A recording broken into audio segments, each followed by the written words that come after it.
Hello students, here we are going to learn about control and management.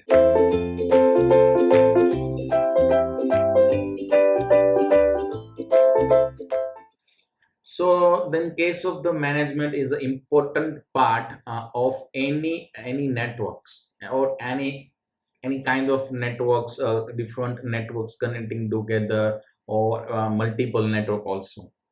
So, however, the attractive a specific technology might be can be deployed in a networks. So only if it can be managed and interpret operates with the existing management system. So they provide a very good or enhanced feature for the existing network also. So the cost of operating and managing a large network is a recurring cost. So and in many cases dominates the cost of the equipment deployed in the network. So consider about the some optical networks. So they are emerging as a promising technology for very high data rates, flexible switchings and broadband and broadcast application support also. So they provide a transparency capability and a new feature allow routing, switching of the traffic with an regressions and the modification of the signal within the network.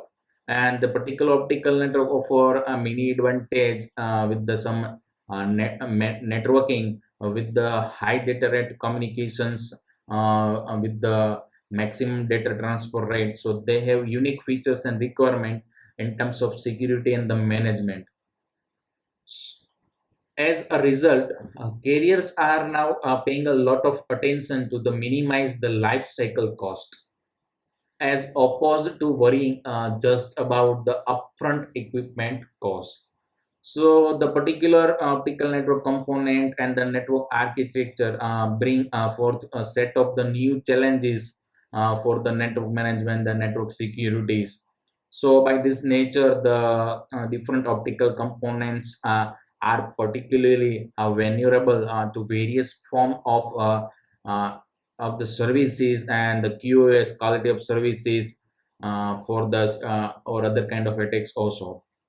So the start with the brief introduction of the network management concept is a general and how they apply to the managing optical network. So control and management of optical layer services and how the different aspects of the optical network are managed.